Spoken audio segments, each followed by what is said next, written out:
पे, ईश्वर पे, भगवान पे दोष लगाती है, अपने बाल बच्चे परिवार पे दोष लगाती है। कोई वो कहती है कि मैं पत्नी के लिए भजन नहीं किया, कोई कहता मैं पति के लिए भजन नहीं कर पाया, कोई कहता हम बाल बच्चे के चलते भगवान का भजन नहीं कर पाया। ऐ प्रेमी भाई बहनों, उस समय कोई भी आपका काम आने वाला नहीं है। आप चाहे बेटा बेटी के दोष आरोपण लगाओ, चाहे नाती नतनी का दोष आरोपण लगाओ, चाहे संसार में कोई भी आपका वो हित का काम नहीं करेगा, क्योंकि सबका कर्म अलग अलग है। धन संपत्ति का बंटवारा लोग मिलकर कर सकते हैं, लेकिन कर्मों की बंटवारा आपको अपने आप करना पड़ेगा। कर्म प्रधान विश्व रचि रखा जस करहि तस फल चखा। एक कर्म का देश है, इंसान जैसा कर्म करता है इंसान को वैसे ही फल मिलता है। इसलिए ऐ प्रेमी भाई बहनों, हम लोग का कलयुग में 3.5 हाथ का शरीर में 100 वर्ष की उम्र दिया गया है। आज लोग 100 वर्ष भी जिंदा रह नहीं पा रहे हैं।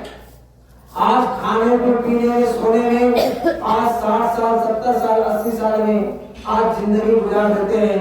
कोई बिरला जिनको गुरु मिला योग साधना करते हैं तो आपका 90-100 आपका कोई जिंदा रह पाते हैं। वरना एक जिंदगी पानी के बुलबुले की समान है। जैसे पानी में बुलबुले निकलते हैं और बुलबुले खत्म हो जाते हैं, उसी तरह से ये 4 दिन की जिंदगानी है। हम सबका एक दिन बुलबुले की तरह ये जिंदगी खत्म हो जाएगी। इसीलिए क्या कहा गया है, सब लोग बोलिएगा, जीवन है बेकार भजन बिना दुनिया में, जीवन है बेकार भजन बिना दुनिया में, बड़ो भाग्य से नर तन पाया, इसमें भी हरि गुण नहीं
शरीर पा करके अगर तूने सत्संग नहीं किया, तूने भक्ति नहीं किया, पूजा पाठ नहीं किया, उस प्रभु के लिए समय नहीं दिया और खाने में, पीने में, सोने में आपने अपना जीवन को आप ऐसे ही बिता दिया, तो ये जिंदगी का कोई मोल नहीं। भक्ति हीन नर सोए कैसा, लवन बिना बहु निर्जन जैसा। जैसे दुनिया में 56 किस्म का सब्जी बना लो और उस सब्जी में अगर आपने नमक नहीं दिया तो उसका खाने में कोई मजा नहीं। उसी तरह से जीवन में रह करके अगर आपने जीते जी प्रभु की प्राप्ति नहीं किया, जीते जी स्वर्ग वैकुंठ का दर्शन नहीं किया, जीते जी राम कृष्ण से बात नहीं किया, जीते जी ब्रह्मा विष्णु महेश से बात नहीं किया, तो जिंदगी का कोई मोल नहीं है। इसलिए ऐ प्रेमी भाई बहनों, बाबा जी ने कहा कि मनुष्य जन्म में जीते जी भगवान से बात होता है और जीते जी प्रभु का दर्शन होता है, और दूसरा कोई शरीर में भी इंसान को आपका दर्शन दीदार नहीं हो सकता है। इसीलिए शरीर को देव दुर्लभ शरीर कहा गया, यानी देवता लोग भी ये शरीर पाने के लिए तरसते हैं। हमारे शरीर के अंदर सारे देवी देवता बैठे हुए हैं, सारे भगवान प्रभु हमारे इस शरीर के अंदर है। 9 करोड़ दुर्गा, 10 करोड़ शंभु, 33 करोड़ देवी देवता ऐ प्रेमी भाई बहनों इस शरीर के अंदर ही है।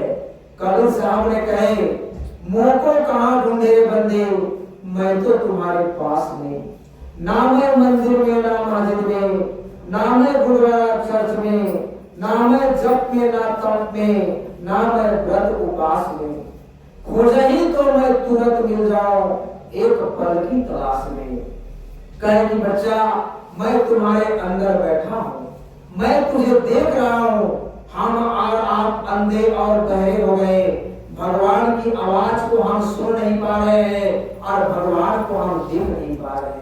लेकिन ऐ प्रेमी भाई बहनों, गुरु महाराज ने कहा कि बच्चा जिस दिन तुम्हारा दिव्य दृष्टि खुल जाएगा, एक खंड आयु तीसरा नेत्र खुल जाएगा, तो जैसे आप हमको देख रहे हैं और हम आपको देख रहे हैं, उसी तरह से परमात्मा प्रभु सामने दिखाई पड़ेंगे।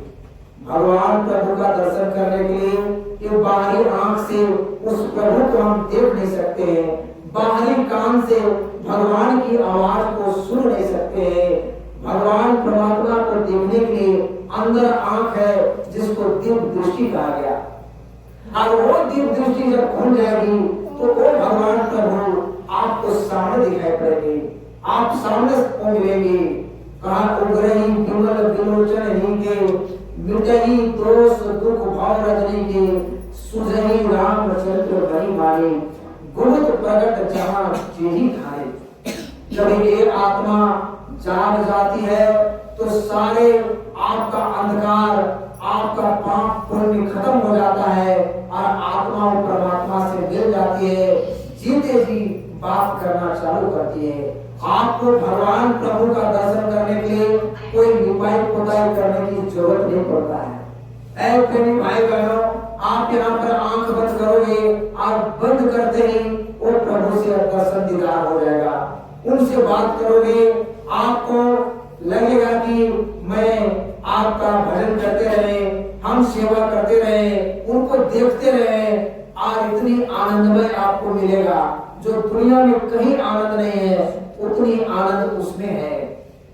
उसमें इतनी आवाज है कि दुनिया के जितने अणुबम, परमाणु बम, एटम बम को एक जगह फोड़ दिया जाए तो भी उस बम में आवाज नहीं है, उतनी उस शब्द में आवाज है, उस आनंद वाणी में आवाज है। इसीलिए कहे कि जब वो सुनाई पड़ने लगेगा तो आपकी सारी गंदगी साफ हो जाएगी।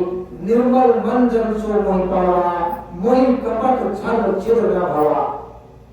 जिसकी आत्मा निर्मल पवित्र हो जाती है, वही निर्मल आत्मा उस परमात्मा का दर्शन दीदार कर पाती है और उसको मालिक से मिलाप हो पाता है। इसलिए ऐ प्रेमी भाई बहनों, हम सबको मिला है ये जीवन तो सिर्फ एक प्रभु परमात्मा को पाने के लिए, वो भगवान से जीते जी बात करने के लिए। जर्रे जर्रे हुस्न आलमगीर है, सैकड़ों नक्शे हैं लेकिन एक ही तस्वीर है। मिट गया पर्दा कोई की दरमियान, देख ले हाजिर हूँ। ऐ प्रेमियों, आपका हमारे अंदर जो दुई है, हमारे अंदर जो बुराई है, वो बुराई जब इंसान की खत्म हो जाती है तो आत्मा, रूह, सोल और परमात्मा खुदा एक हो जाते हैं, उसमें कोई अंतर नहीं होता है। तो बाबा जी ने कहा कि वो अपनी बुराई को धीरे धीरे खत्म करो, और जैसे आपकी बुराई खत्म हो जाएगी और तब आपको प्रभु का दर्शन दीदार हो जाएगा। प्रभु के पाने वाले जब कभी दुनिया में आते हैं, सुनाकर संदेश आपको जीव को जगाते हैं, प्रेम के रूप होते हैं, प्रेम के गीत गाते हैं और प्रेम में प्रेम से दुनिया को अपना बनाते हैं। जब इस धराधाम पे आपको जब महात्मा आते हैं और जब वो अथक परिश्रम करते हैं, आपका सुमरन ध्यान भजन करते हैं और वो जब प्रभु को प्राप्त कर लेते हैं तो दुनिया को संदेश देते हैं कि आप उस परमात्मा को पा सकते हो, उस भगवान प्रभु को जीते भी पा सकते हो। मरने के बाद उस परमात्मा भगवान खुदा को न कभी किसी को मिला और न कभी मिल सकता है।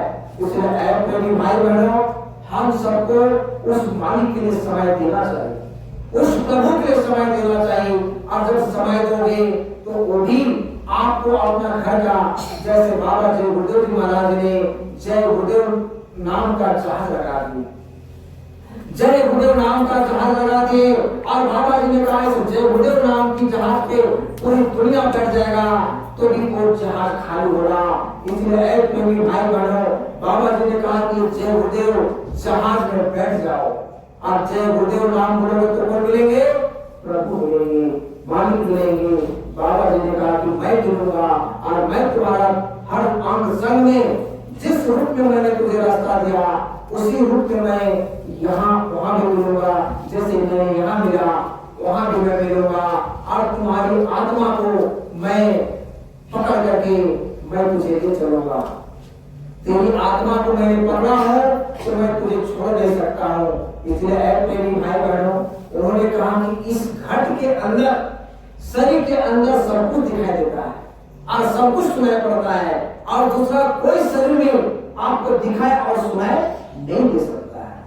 इसीलिए गोस्वामी जी ने लिखे हैं, घट में राम निहारो साधो, घट में राम निहारो, आई घट भीतर सात समुंदर, कोई मीठा कोई खारा, आई घट भीतर चंदा सूरज, नौलखा तारा। इस घट के भीतर गंगा जमुना है, त्रिवेणी है, सात समुद्र है। इस घट के भीतर आपका सब कुछ है। तो कहे कि प्रेमी भाई बहनों, इस शरीर के अंदर सब कुछ है। इसीलिए उन्होंने कहे आपका अपनी आत्मा को निर्मल करो, पवित्र करो और प्रभु का ध्यान करते रहो। जब उस मालिक का ध्यान करते रहोगे, उस मालिक की कृपा हो जाएगी, क्योंकि बिनु हरि कृपा मिल ही नहीं सकता। आपका जब तक उस भगवान की कृपा नहीं होगा तब तक प्रेमी भाई बहनों, जीव को आपको मेहर नहीं हो सकता है, जीव पर दया नहीं हो सकता है। तो भगवान की कृपा होता है तो संत मिलते हैं, महात्मा मिलते हैं। उस भगवान की कृपा होता है तो सत्संग सुनने के लिए मौका मिलता है। भगवान की कृपा नहीं होगा तो आप सत्संग में बैठ नहीं सकते हो, सत्संग को सुन नहीं सकते हो। जब उनकी कृपा होगा तो इस सत्संग में आकर के आपको, आपके अंदर टिस पैदा होगा, आपके अंदर भाव पैदा होगा कि नहीं, हमको सत्संग जाना चाहिए, हमको सत्संग सुनना चाहिए। और जब आत्मा सत्संग सुनती है तो आत्मा की मैल दूर होती है, और जब मैल दूर होती है तो जैसे लोहे को आपका चुंबक खींच लेता है, उसी तरह से गुरु ने कहा कि बच्चा मैं तेरी आत्मा को खींच लूंगा। गुरु पारस को अंतरो जानत है सब सन, वो लोहा कंचन करे करी ले मान। गुरु और पारस पत्थर में अंतर होता है। पारस पत्थर का काम है लोहा को मिला देने से 16 अपराध होता है। और गुरु का काम है आपको अपने से भी महान बना देते हैं। इसलिए ऐ प्रेमी भाई बहनों, आपको गुरु मिलना जीवन में आपका सब जन्मों जन्मों का पुण्य जमा आपकी गुरु मिल गया। गुरु ही आपको उस प्रभु के करीब पहुंचाता है, प्रभु का दर्शन दीदार कराता है। निगोरा ना मिले पापी मिले हजार, एक निगोरे के सिर पर लाख पापियों का भार। जो गुरु नहीं करते उसके सर पर लाख पापी का भार होता है। एक बार की बात है, राजा जनक, ध्यान से सुनिएगा, बोले जय गुरुदेव। एक बार राजा जनक अपने महल में बिस्तर में सोए हुए थे। राजा जनक जब सोए हुए थे तो अचानक वो देखते हैं दूसरे देश का राजा उसके आक्रमण कर दिया। और आक्रमण कर देने के बाद देख रहा है कि उसका फौजा फटा सेना को सबको मार दिया और सबको आपका बंदी बना लिया और उसके राज पे अधिकार कर दिया। और राजा जनक को आदेश दिया कि 24 घंटा के अंदर ये मेरा राज को छोड़ दो। अगर राज को तूने नहीं छोड़ा तो तुझे मार दिया जाएगा, खत्म कर दिया जाएगा। अब राजा जनक आपका प्रेमी भाई बहनों, वो अपना जान बचाने के लिए वो जंगल में पैर में खुले पैर में कांटा में आपका पैर चुभ रहा है, दर्द से झेलते हुए भाग रहा है कि किसी तरह मैं इस रात 24 घंटा के अंदर इसका राज का मैं छोड़ करके चला जाऊं। राजा जनक देख रहा है भागते भागते, अब इतनी जोर भूख लगा है, उनको प्यास लगा है, भूख लगा है कि हमको कहीं थोड़ा सा भी खाना मिल जाए। वो भाग के चला गया तो कहीं पे भंडारा चल रहा था, कहीं पे भंडारा चल रहा था प्रेमियों।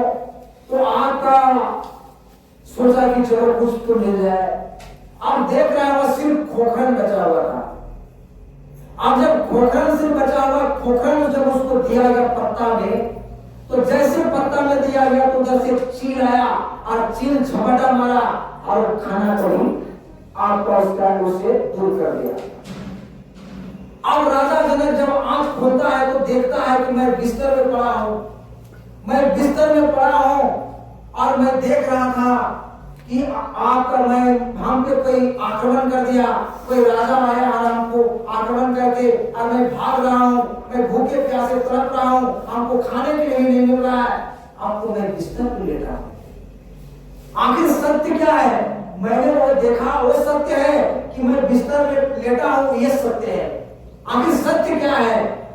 प्रेमियों, इस सत्य को जानने के लिए राजा जनक बड़े बड़े विद्वान, बड़े बड़े पंडित को, बड़े बड़े ज्ञानी को बुलाया। आखिर सत्य क्या है? सत्य क्या चीज है? बहुत बड़े बड़े ज्ञानी आए लेकिन उसकी दिल की बात को कोई बता नहीं पाया, कोई बता नहीं पाया कि सत्य क्या चीज है।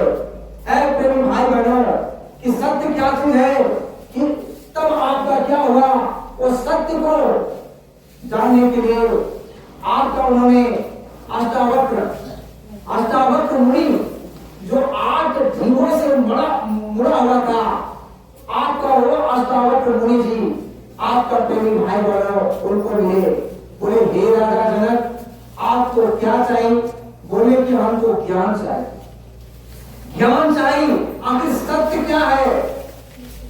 तो ऐ प्रेमी भाई बहनों, अष्टावक्र मुनि जी आपका त्रिकालदर्शी थे। उन्होंने उनकी बात को जान गए। बोले कि मैं आपको ज्ञान में बताऊंगा, सत्य में बताऊंगा। जब वो 8 ढींगों से मुड़े हुए थे, सभी राजा तो राजा जनक बैठे थे और उनके मंत्री लोग सब बैठे हुए थे। तो बोले कि आपको इसके लिए 3 चीज देना पड़ेगा। बोले क्या 3 चीज देना पड़ेगा? बोले तन, मन और धन। अगर आप हमको दे देंगे तो आपको उसका रहस्य बता दूंगा। ये तीनों चीज हमको अर्पण करना पड़ेगा। आप बोले कि दे दोगे तो आपको मैं बताऊंगा। बोले मैंने आपको दे दिया। बोले आप तो फिर पीछे बाद में ये तो नहीं कहेंगे कि आपका मुकर जाएंगे। बोले नहीं, मैं मुकरने वाले नहीं हूँ। आपको मैं जब कह दिया कि मैं तीनों चीज दे दिया, जब उनसे कबूला लिया गया, राजा जनक के दरबार में जैसे अष्टावक्र मुनि जी पहुंचते हैं, सभी लोग कुर्सी में बैठे हुए थे, सभी मंत्री थे, सभी लोग उनका शरीर को देख करके हंसने लगे कि बताओ, जब सब लोग देख के हंसने लगे तो ऐ प्रेमियों, आपका अष्टावक्र मुनि जी कहने लगे कि आप यहाँ पर जो आप बैठे हो और आपका जितने बैठे हैं ये कौन लोग हैं? बोले सब जानकार बैठे हुए हैं, यहाँ सब जानने वाले विद्वान बैठे हुए हैं, मंत्री बैठे हुए, ज्ञानी बैठे हुए हैं। बोले अच्छा, मंत्री बैठे हुए, ज्ञानी बैठे हुए, तो ये बताइए, जो दूसरे की चाम को देख के हंसे वो ज्ञानी नहीं हो सकता है, जो दूसरे की चमड़े को देख के हंसे वो ज्ञानी नहीं हो सकते, वो चमार हो सकते हैं। दूसरे की चाम को जो देख के हंसे वो चमार हो सकते हैं। तो राजा आपका जनक चकित हो गए और लोग भी कहा कि देखो हम लोग को ऐसे करें। बोले की बात, क्योंकि राजा जनक को तो ज्ञान लेना था, उनको तो कबूला देते कि आप तो तीनों चीज हमको दे दिए हैं, इसलिए आप कुछ बोल नहीं सकते। तो बोले हे राजन, अब मैं तुझे ज्ञान का पुरस्कार बताता हूँ। अगर आपको ज्ञान प्राप्त करना है तो जितने जूते चप्पल बैठे हुए हैं, अरे जितने जूते चप्पल वहां पर पड़े हुए हैं, उस जूते चप्पल में आप जाकर बैठ जाओ। देखिए उतने बड़े राजा, विदेश जाने वाले राजा जनक को कहा दिया कि आपको जाकर के सबके जूते चप्पल पे बैठ जाना है। अब वो आपको वहां से उठे और जूते चप्पल पे जाके बैठ गए। सभी मंत्री बैठे हुए हैं और उतना बड़ा राजा आपका सबके जूता चप्पल पे बैठे हुए। तब आपका अष्टावक्र मुनि कहने लगे, आपका उनका मन कहने लगा राजा जनक का कि देखिए मन कितना चंचल है, जैसे हम सब यहाँ बैठे हुए हैं और मन कहाँ भाग रहा है। मन से बड़ा चंचल कोई चंचल नहीं। मन के हारे हार है और मन के जीते जीत है। मन से जो करे प्रीत वही पावे पार धर्म को पार। मन को जो जीत लेता है, मन को जो काबू कर लेता है, वही परमात्मा को प्राप्त कर लेता है। तो मन बहुत ही चंचल है। ऐ प्रेमी भाई बहनों, उसी तरह से राजा जनक का मन आपका डगमगा गया। राजा जनक का मन सोचने लगा और कहने लगा कि हम यहाँ जूते चप्पल पे बैठे हैं और आपका हमारे मंत्री लोग सभी आपका आपका अष्टावक्र मुनि ने कहा कि हे राजन, आपने हमको तन दे दिया, मन दे दिया और धन दे दिया है, आपने सब कुछ दे दिया है, तो मेरे मन से आप क्यों कुछ सोच रहे हैं? आप मन को एकाग्र करो। जब आपने हमको सब मेरा हो चुका है तो मेरा मन से भी आप कुछ सोच नहीं सकते। बोले कि मन आपका देख रहे हैं, इसीलिए मन मेरा उधर चला जा रहा है। तो कहे कि देख रहे हैं, जा रहा है तो आंख बंद कर लीजिए। आंख बंद करवा दिए। बोले कान से आवाज सुनाई पड़ रहा है तो कान में अंगुली डाल दीजिए। आपका कान में अंगुली राजा जनक को डलवाए, आंख बंद करवाए और कहे आपका मन को एकाग्र करके मन को रोकिए और जैसे मक्खन से आपको बाल निकाल लिया जाता है, उसी तरह से उनकी आत्मा को शरीर से निकालिए और ऊपर ले गए और ऊपर ले करके ऊपर में दर्शन करा दिए और फिर से उनकी आत्मा को ला करके फिर आपको खड़ा कर दिए। आप बोले कि ये बताओ राजा जनक, सत्य क्या है? क्या आपको बताना पड़ेगा? क्या आपको इसका मालूम पड़ गया? बोले कि हाँ प्रभु, आप हमको सत्य का ज्ञान पता चल गया कि सत्य क्या चीज है। तो सत्य क्या है? सत हरि भजन जगत सब सपना। सत्य सिर्फ क्या है? हरि का भजन है और जगत सब सारा संसार एक क्या है? एक सपना है। ना बिस्तर में लेटा वो सत्य था और ना ही आपका जो आपको वहां पे घूम रहा था वो सत्य था। सत्य सिर्फ क्या है? आत्मा जो हरि का भजन है, वो प्रभु का भजन सत्य है। ऐ प्रेमियों, तुमको सत्य से अवगत कराएं कि सत्य है जीते जी परमात्मा को पाना, जीते जी प्रभु का दर्शन करना, आत्मा को नरक चौरासी से बचाना, उस प्रभु से मिलाप करना ही सत्य है। वही सत्य ज्ञान है। एक बार मैं देखता हूँ, मैं देख रहा हूँ, हम आपका प्रेमी भाई बहनों दर्शन में हम लेटे हुए देख रहे हैं, हम लेटे हुए और देख रहे हैं, हम गाड़ी चला रहे हैं, हम बुलेरो गाड़ी चला रहे हैं और चलाते चलाते आपका देख रहे हैं पहाड़ से गिर रहे हैं, पहाड़ से गिर रहे हैं, हम जय गुरुदेव बोल रहे हैं, हम जय गुरुदेव बोल रहे हैं, गाड़ी चला रहे हैं, बहुत ऊंचा से गाड़ी गिर रही है। अब उसके बाद धीरे धीरे गाड़ी जय गुरुदेव बोल रहे हैं, धीरे धीरे गाड़ी पलट गई है। पलट जाने के बाद मैं फिर उस गाड़ी से निकलता हूँ और निकलने के बाद मैं लोगों से कहता हूँ कि भाई यहाँ पे गाड़ी गिर गया है, चलो थोड़ा सा गाड़ी को आपको उठाने के लिए लोगों को बुलाते हैं और गाड़ी को उठा लेते हैं। अब जरा सोचिए सत्य क्या है, सत्य क्या है? मैंने तो पहाड़ से गिरा नहीं, मैंने तो गाड़ी चलाया नहीं, लेकिन मैं देख रहा हूं ऐसी अवस्था में मैं जय गुरुदेव बोल रहा हूं, जय गुरुदेव बोल रहा हूं। मालिक ने बचा लिए और कहीं खरोच करने लगे नहीं और मालिक ने उठा लिए, उतने पहाड़ से गिर गए। तो प्रेमियों कहने का मतलब है आप अगर उस मालिक के सत्य से जुड़े हो, उस मालिक के नाम को ले रहे हो, ये सत्य क्या है? प्रभु का भजन सत्य है। अभी आपने ध्यान किया सत्य है, अभी कान में आपने अंगुली डाला ये सत्य है, यही सत्य है, यही। और दुनिया में सब बात बाकी जो भी देख रहे हैं ये सब झूठा है। आपका ये शरीर भी झूठा है, आंख भी झूठा है, ये आपका शरीर, आपका ये आत्मा सिर्फ सत्य है और परमात्मा सत्य है, बाद बाकी ये संसार सब झूठा है। एक दिन आपको छोड़ करके सब कुछ जाना पड़ेगा। इसीलिए क्या कहा गया?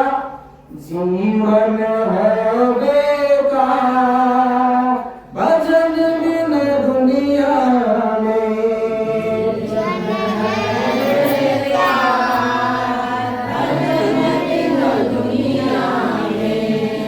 दौलत महल खजाने जिनको मूरख अपना जाने, दौलत महल खजाने जिनको मूरख अपना जाने, जाएगा हाथ पसार भजन बिन दुनिया में, जाएगा हाथ पसार भजन बिन दुनिया में, जाने कर तू आया जग में, क्या लेकर तू जाएगा संग में, क्या लेकर तू आया जग में, क्या लेकर तू जाएगा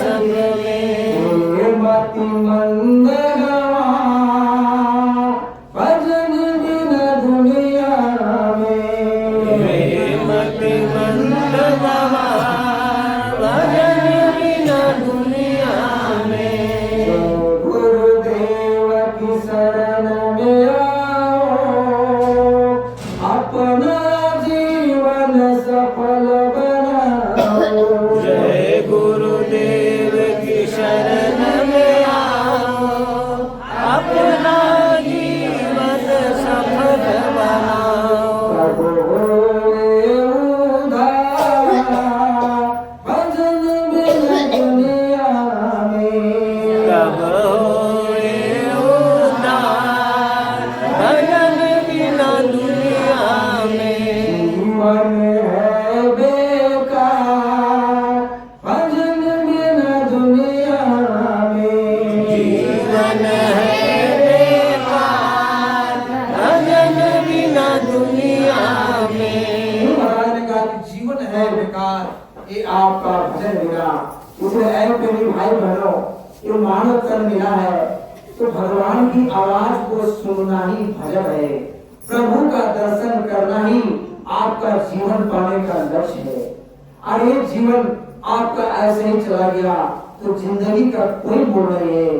दुनिया में तो सब लोग घर मकान बना लेते हैं, दुनिया में तो सब बाल बच्चे पैदा कर लेते हैं, दुनिया में सब धन संपत्ति को इकट्ठा कर लेते हैं, लेकिन कोई कोई बिरला आत्मा का धन इकट्ठा करते हैं।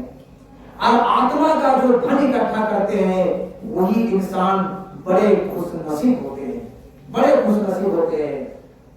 कांटों पर चलकर फूल खिलता है, कांटों पर चलकर फूल खिलता है। सुमिरन ध्यान भजन जो करते हैं उसे बाबा जय गुरुदेव जी मिलते हैं। ऐ प्रेमी भाई बहनों, जिनको ऐसे सक्षम मालिक मिल गए, आपका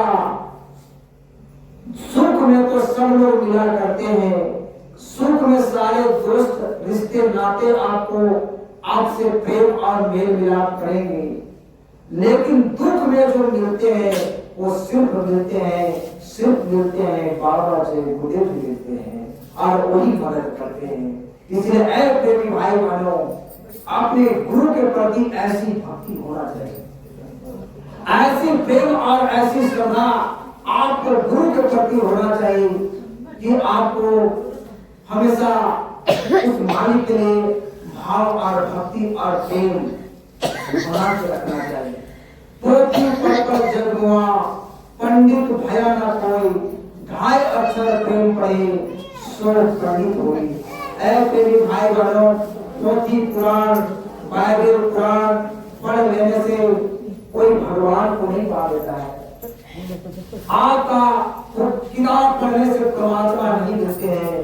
आपका उन्होंने कहा जब आप गुरु की भक्ति गुरु की सेवा करोगे, उस सेवा के बल पर ही वो मालिक मिलते हैं, वो प्रभु मिलते हैं। एक बार की बात है, बाबा जी गुरुदेव जी महाराज जी कहानी सुना रहे थे। बाबा जी सुना रहे थे, एक प्रेमी रमेश नाम का प्रेमी था, रमेश नाम का प्रेमी था। ऐ प्रेमी भाई बहनों, कोई कहता था कि देखो कोई भंडारा में सेवा कर रहा है, कोई झाड़ू लगा रहा है सेवा कर रहा है, कोई बर्तन साफ कर रहा है सेवा कर रहा है। सेवा से कितनी बड़ी फल मिलती है, सेवा से कितनी बड़ी दया मिलता है।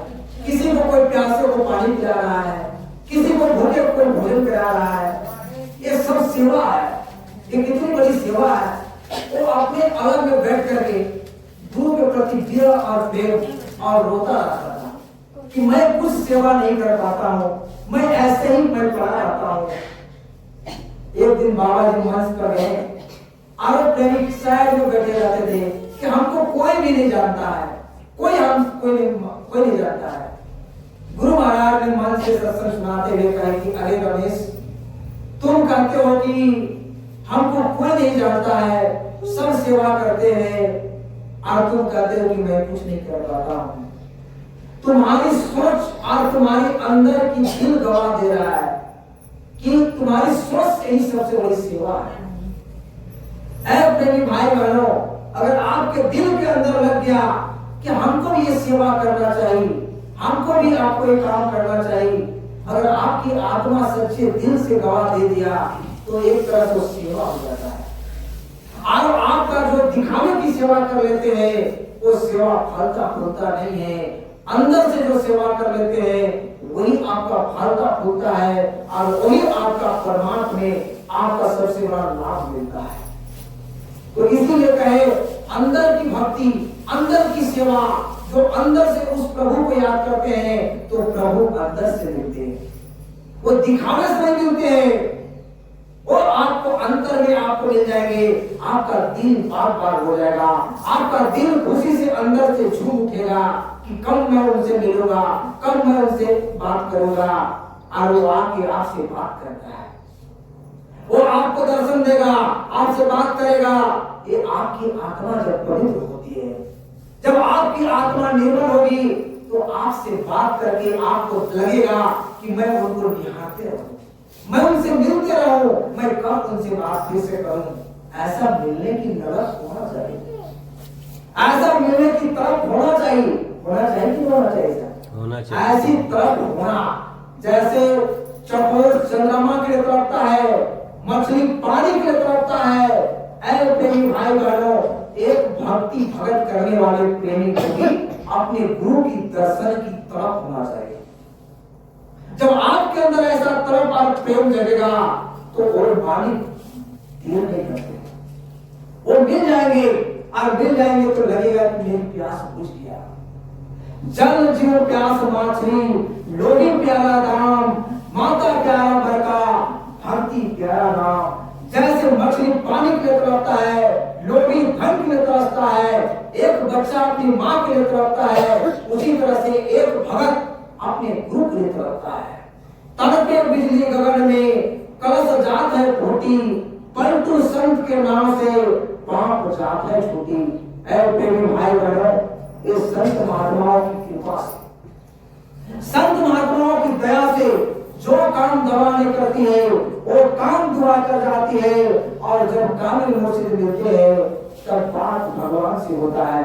ऐसे युग मसीहा, ऐसे सच्चे महान आत्मा संत मिल जाते हैं तो हमारा आपका जीवन धन धान्य हो जाता है, जीवन धन धान्य हो जाता है। इसलिए ऐ प्रेमी भाई बहनों, हम लोग को सभी को रोज नित्य सुमिरन ध्यान भजन पूजा पाठ करते रहना चाहिए, एक दिन भी नागा नहीं करना चाहिए, हर रोज अभ्यास करना चाहिए।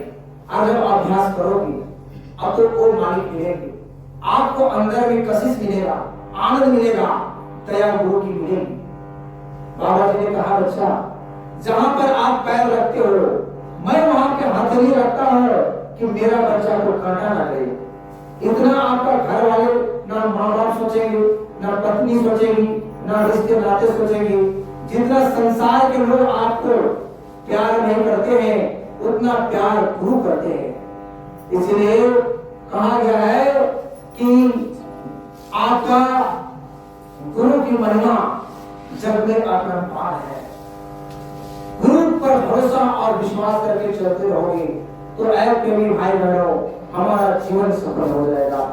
प्रेम से बोले सब लोग जय गुरुदेव, जय गुरुदेव, जय गुरुदेव। प्रेमी भाई बहनों, बाबा जी गुरुदेव जी महाराज जी जब धरती पे आए तो सभी जीव को जगाने का काम किए और सभी को आपको अपने उस मालिक से का घर ले जाने के लिए रास्ता बता दिए। और जो उस रास्ते पे चल रहा है, आज समय इतना नाजुक मोड़ पे आ गया है, समय उतना खराब आ चुका है कि आज वो गुरु को छोड़ करके, प्रभु को छोड़ करके आज मन इधर उधर भगा दिया, कोई कहां भाग के चला गया, कहां चला गया। जो गुरु को छोड़ दिया वो कहीं के नहीं रह गया।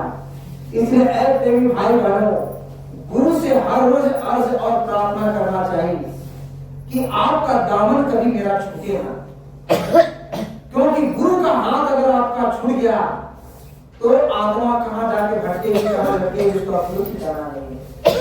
अभी देखिए बाबा देव गुरु जी महाराज जी का आश्रम आगरा दिल्ली बाईपास मथुरा, बाबा जी ने आपका अथक परिश्रम करके आपका 60 साल तक उस मथुरा नगरी में रह करके प्रेमी भाई बहनों उस जमीन को पवित्र किए।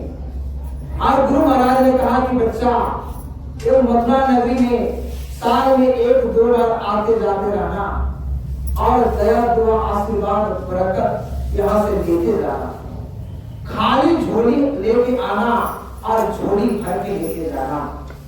बाबा जी ने कहा कि बच्चा ये जमीन इतनी पवित्र है, आने वाले दिन इस जमीन की मिट्टी उठा करके लोग फेंकेंगे तो बम का काम करेगा। इतनी मिट्टी पवित्र है, इतनी मिट्टी आपका शुद्ध है। तो इसीलिए वो पवित्र जमीन पे जाकर के कहीं पर भी आप लेट जाओ, कहीं पर भी बैठ जाओ, कोई शीत ठंडा पानी गर्मी में आपको बाबा जी ने कहा कभी कोई दिक्कत नहीं हो सकता है, कभी कोई परेशानी नहीं हो सकता है। उनकी दुआएं आशीर्वाद आपको मिलते रहेगा। ऐ प्रेमी भाई बहनों, इसलिए गुरु दरबार कभी छूटे ना, गुरु का दरबार कभी छूटे ना, ये आपको हमको हमेशा प्रार्थना गुरु से करते रहना। नीचे से आ जा। आज जब आप गुरु से प्रार्थना करते रहोगे तो गुरु दरबार की आग आते रहेगी। गुरु महाराज ने कहा था कि मंदिर के मुंडेर से जो देख रहे हो, इस मंदिर के मुंडेर से अगर पंछी उड़ जाए तो उसको मनुष्य जन्म मिल जाता है, मानव तन मिल जाता है। तो जरा सोच लीजिए, हम आपके एक इंसान है, आप जो पंछी मंदिर से उड़ सकता है उसको मनुष्य जन्म ले सकता है। तो ऐ प्रेमी भाई बहनों, इसलिए बाबा जब गुरुदेव जी महाराज जी ने कहा आते जाते रहना, दया दुआ आशीर्वाद लेते जाना और गुरु की दया कृपा मेहर बना कर रखना। तो प्रेमी भाई बहनों, अभी देखिए 28 नवंबर से आपका 2 दिसंबर तक मथुरा में सत्संग कार्यक्रम है। तो आप लोग भी ध्यान देंगे और चलने की तैयारी आप लोग भी बनाएंगे, क्योंकि देखिए बाबा जी ने कहे कि बच्चा साल में आपको कम से कम एक बार आकर के मंदिर में तो जरूर दर्शन कर लेना। और जब दर्शन कर लोगे तो आपका जो भी कर्म कर्जा चढ़ा, जो भी गुनाह करने चढ़ा, वो गुनाह आपकी माफी हो जाएगी। और जब गुनाह माफी हो जाएगी तो एक मनोकामना आपकी पूर्ण हो जाएगी, आपको दया दुआ बरकत आशीर्वाद आपको वहां पे मिल जाएगा। इसीलिए ऐ प्रेमी भाई बहनों, दया दुआ आशीर्वाद बरकत लेने के लिए, आत्मा की कल्याण करने के लिए, सुमिरन ध्यान भजन में तरक्की हो, इसके लिए हम सबको आते जाते रहना चाहिए। आज संसार में लोग कितने खाने पीने में रुपया पैसा बर्बाद कर देते हैं, आपका रोग दुख बीमारी में कितने पैसे चले जाते हैं उसका कोई पता नहीं है। लेकिन जो गुरु के काम के लिए, गुरु के लिए आप समय निकालोगे और जो गुरु के लिए सेवा निकालोगे वही सर्वोपरि सेवा है। तो इसलिए हम सबको आपका चलने की तैयारी बनाना चाहिए, क्योंकि देखिए बाबा जी ने कहे हैं आगे का समय अच्छा नहीं है, आगे तकलीफ और मुसीबत की कहर दुनिया में बरसेगी, प्रकृति की मार से लोग बच नहीं पाएंगे। आपका अगर बीमारी से निजात पाना चाहते हैं, प्रकृति की मार से बचना चाहते हैं, तो लोग आपका सत्संग में जुड़ जाए, जय गुरुदेव से जुड़ जाए, क्योंकि जय गुरुदेव नाम किसका है? परमात्मा का, प्रभु का। तो जय गुरुदेव नाम प्रभु का है। और ये जय गुरुदेव नाम से जो भी जुड़ गया, बाबा जी ने कहा दुख में, बीमारी में, तकलीफ में, मुसीबत में जब ये जय गुरुदेव नाम लोगे मैं मिलूंगा, मैं तुम्हारा रक्षा करूंगा। अगर मरने वाला आदमी भी है, अगर आपका उसकी सांस चल रही है और सांस भी वो जय गुरुदेव नाम को याद कर रहा है, तो उसकी संभाल हो जाएगी। इतनी बड़ी भगवान के नाम में शक्ति है। समय समय पे महात्मा आते हैं और भगवान को नाम को जगाते हैं। जैसे कबीर साहब धरती पे आए तो साहब नाम को जगा दिए, जैसे नानक देव महाराज जी आए वाहे गुरु नाम को जगा दिए, गोस्वामी जी धरती पे आए तो राम नाम को जगा दिए। ऐ प्रेमी भाई बहनों, आपका उसी तरह से बाबा जय गुरुदेव जी महाराज जी ले आए तो आपका ये जय गुरुदेव नाम को जगा दिए। जो महात्मा जो नाम को जगा दे, आपका वो नाम में शक्ति होता है। बाबा जय गुरुदेव जी महाराज जी ने एक रोटी खा करके 18 घंटा भजन किए और ये जय गुरुदेव नाम को सिद्ध कर दिए।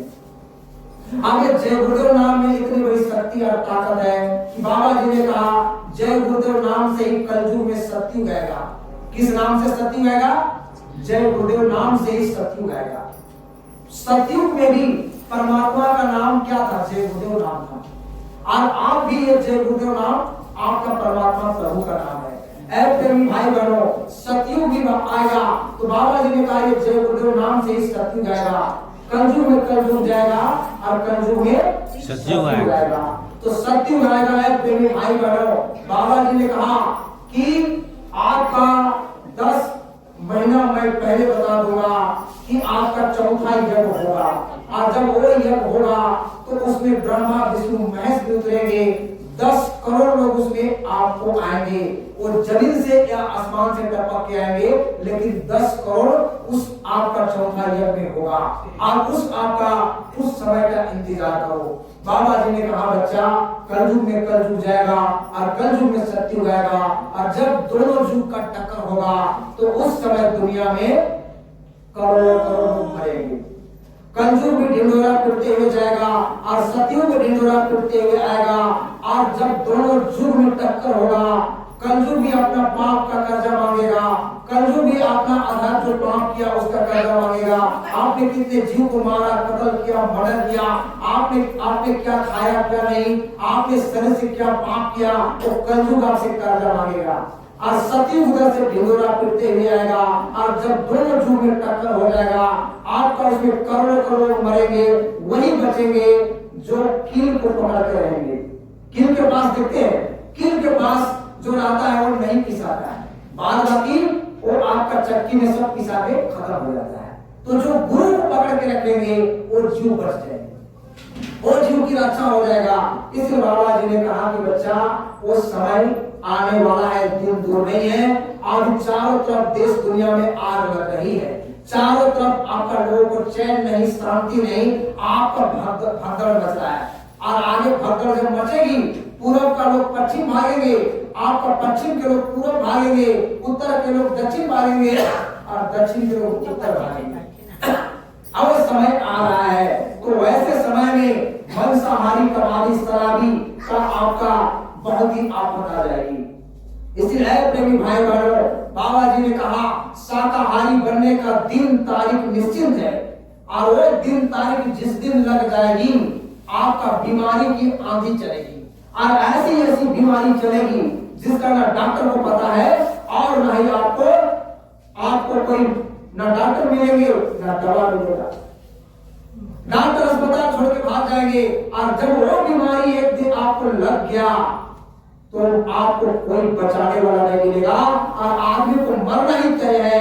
ऐसी ऐसी बीमारी की आंधी चलेगी। तो बाबा जी ने कहा वैसे हालात में जो शाकाहारी बन के रहेंगे, आपका वो जीव बच जाएंगे, वो जीव की रक्षा हो जाएगी। प्रेमी भाई बहनों, जब धर्म का प्रचार होता है और जब धर्म का ढिंढोरा पीटा जाता है, बाबा जय गुरुदेव जी महाराज ने जय गुरुदेव नाम का ढिंढोरा पीट दिए, और पूरी दुनिया को बता दिए कि जय गुरुदेव नाम प्रभु का है, और जो भी इस मालिक का नाम लेगा वो जीव का कल्याण हो जाएगा, वो जीव का रक्षा हो जाएगा। जो भी इस जय गुरुदेव नाम को लेगा वो आपका जीव की आत्मा नरक 84 में नहीं जाएगा, और जो जीव बच गया, जो उस प्रभु का नाम को भूल गया, वो जीव को तो सजा भोगना ही भोगना है। गुरु महाराज ने क्या कहे, सब लोग बोलिए, जागो जागो दुनिया वालों, जय गुरुदेव जगाने आए हैं। जागो जागो दुनिया वालों, जय गुरुदेव जगाने आए हैं। जागो जागो दुनिया वालों, जय गुरुदेव जगाने आए हैं। जागो जागो दुनिया वालों, जय गुरुदेव जगाने आए हैं। परिवर्तन होगा दुनिया में, संदेश सुनाने आए हैं। परिवर्तन होगा दुनिया में, संदेश सुनाने आए हैं। कलयुग में कलयुग जाएगा, कलयुग में सतयुग आएगा। कलयुग में कलयुग जाएगा, कलयुग में सतयुग आएगा। कलयुग में कलयुग जाएगा, कलयुग में सतयुग आएगा। कलयुग में कलयुग जाएगा, कलयुग में सतयुग आएगा। जागो जागो दुनिया वालों, जय गुरुदेव जगाने आए हैं। जागो जागो दुनिया वालों, जय गुरुदेव जगाने आए हैं। परिवर्तन होगा दुनिया में, संदेश सुनाने आए हैं। परिवर्तन होगा दुनिया में, संदेश सुनाने आए हैं। बाबा जी ने कहा कि बच्चा परिवर्तन दुनिया में होगा। आपका जब जब आदमी बढ़ते हैं तब तक धर्म आपको मानने, धर्म कम होता है और पाप करने वाले ज्यादा होते हैं। अभी कलयुग का उम्र 5,500 साल बीत चुका है। आपका कलयुग की उम्र 4,32,000 है, और 5,500 साल की उम्र में ही आपका दुनिया में पापाचारी, दुराचारी, लूटमार, हिंसा, कत्ल बढ़ चुका है। प्रेमी भाई बहनों, जैसा अन्न खाए वैसा मन होए, जैसा पानी पिए वैसा वाणी बोले। जैसा इंसान अन्न पानी खाता है उसका मन वैसा ही होता है। आज खाने पीने वाले आज ज्यादा आपका हो गए, धर्म को मानने वाले कम हो गए। जब जब होनी धर्म की हानि, बाढ़ी असुर अधम अभिमानी, तब तब प्रभु धरहि मनुष्यया, हरहि कृपा निधि सगन पीरा। जब संसार में धर्म का पतन होता है, धर्म को मानने कम होते हैं, पापाचारी राज बढ़ जाते हैं, तो देश और दुनिया में हाहाकार मचता है, तबाही मचता है, चारों तरफ कोहराम मचता है। जब नींव धर्म की गिरती है, कोई हस्ती खुदा से उतरती है, इन भूले भटके इंसानों पर रहमत की नजर उतरती है। रूहें जो गुनाहों से रहती है जभी वो पास में आती डरती है, उनसे भी मोहब्बत किया करते हैं, सब बात गुनाही किया करते हैं। इसलिए ऐ प्रेमी भाई बहनों, बाबा जी ने कहा जो जय गुरुदेव झंडा के नीचे आ गया वो जीव का काम बन जाएगा, वो जीव का रक्षा हो जाएगा। इसलिए बाबा जी ने कहा जो आपको रास्ता मिला है उसको सुबह शाम हर रोज करते रहो, हर रोज करते रहो और उस मालिक का दीदार करते रहो, मालिक का नाम का स्मरण करते रहो। पवन सुत पावन नाम अपने बस करे रखे राम। जो भगवान पवित्र भगवान का नाम का स्मरण करता है वो भगवान को प्राप्त कर लेता है। इसलिए ऐ प्रेमी भाई बहनों, हमको बाबा जी ने आपको पवित्र नाम दे दिया।